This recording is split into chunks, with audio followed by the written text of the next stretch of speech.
and formless. What we belittle as matter is nothing but a varying form of energy. To maintain the inertness of matter, the existence of energy as well as its application is undeniable. And this concentration of energy, being crude, expresses crude waves, which are black. So the energy which causes inertness in objects is an expression of the static force of Prakriti on Purusha. The influence of the sentient principle is the exact opposite, for it is effulgent and expressive. It is characterized by its excellence of expression and subtlety. The characteristic of the static principle is to bind whatever is subtle within the limitations of form and lines, thus bringing it within the periphery of sense perception, and within the scope of human conception. Thus, due to the static influence of Prakriti, the abstract is brought into the initial stage of matter, either.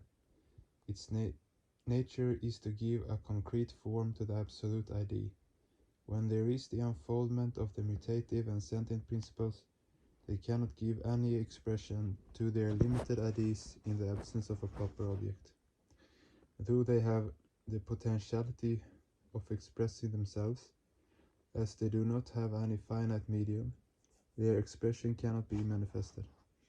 Due to the bondage of the static principle, the expansiveness of the sentient and mutative principles, bound by the limitations of forms, appear as a material object. But since the characteristics of the sentient and mutative principles are unlimited, the static principle actually creates not a limited number of finite entities, but an unlimited number of infinite entities.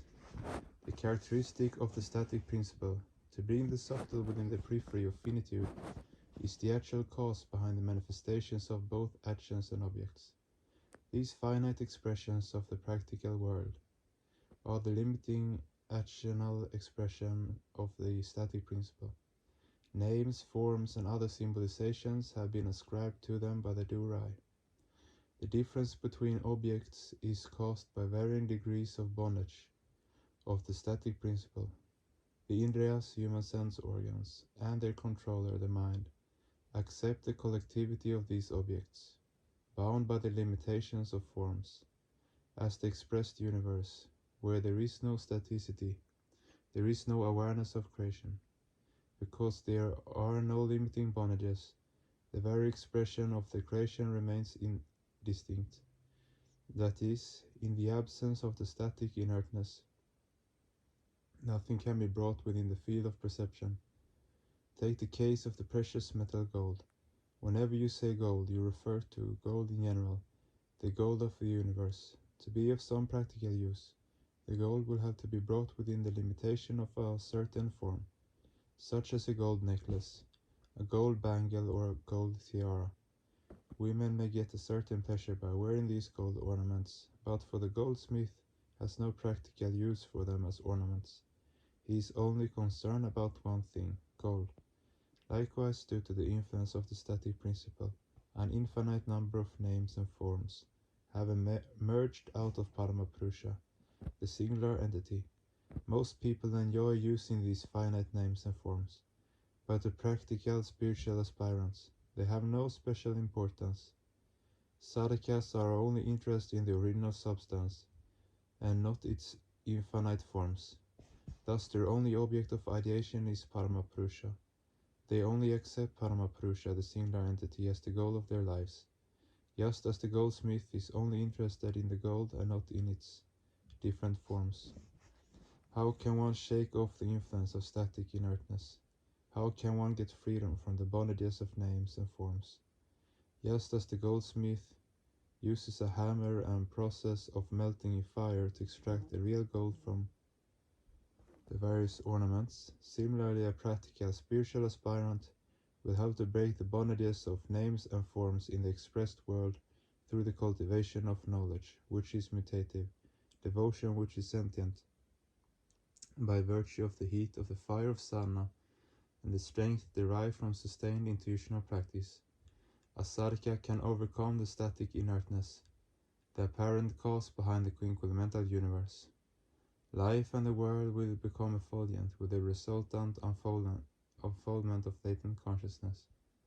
Yada tamanastana diva nara trirna sanacha sanchiva eva kevala tadaksharam tat savitur varenyam pragyanasha tasmat prasrita purani. As soon as mental darkness is dispelled, one will see everything as effulgent in the light of knowledge. The entire universe will appear as an unbroken, infinite, radiant entity. There will be no difference between night and day, between real and unreal. Diversity will merge into singularity.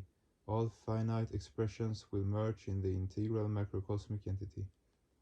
This supreme conscious entity, beyond the veil of Cimmerian darkness, is called Akshara Purusha, the immutable entity. He is the one to be adored by all. He is the universal Father. Out of his infinite cognition emerges everything. To realize the all-pervasive supreme entity, the static darkness has got to be dispelled from one's mind. There is no other way. Those who grope in the darkness of staticity are bound to differentiate between various objects, and will certainly be goaded to worship various finite objects.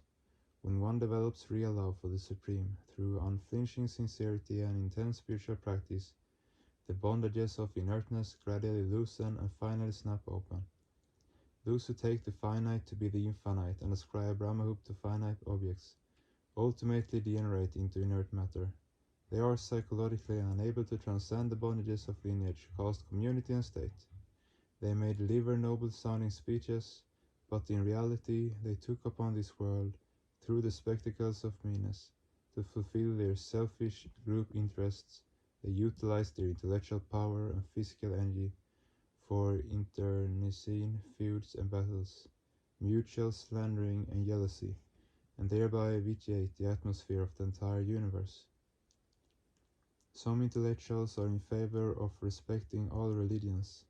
I say that such people cannot do anything to promote the solidarity of the human race, for most religions demand blind faith rather than rationality from their followers. Don't argue, they proclaim. Accept the teachings of the scriptures, for they are the direct word of God. The cunning intellectuals of the past imposed the importance of blind faith on the mind of their gullible followers. They told them to obey the teachings, rational or irrational. Otherwise there would be no respite from the endless suffering of human life, no other path to take them to the eternal bliss of heaven.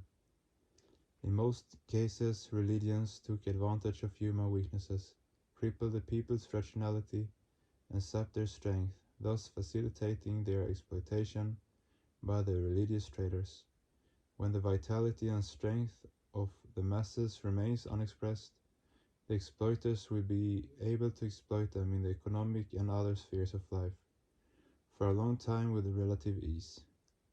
In the annals of human history, it can be seen in all ages that the various exploiters were the patrons and the preachers of religion. Dharma is altogether different from religion, for it teaches human beings to advance while mercilessly smashing all obstacles that thwart human progress. Its inherent qualities are subtle analysis, ideological strength, and the brilliance of valor. That's why the vested interest cannot tolerate it and use all their strength and machinery to oppose it. They claim they are protecting religion.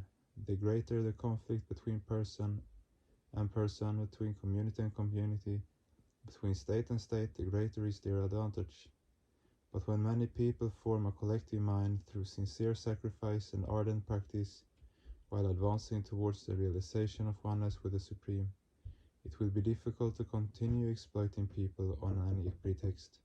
In fact, ignorance of Brahmavada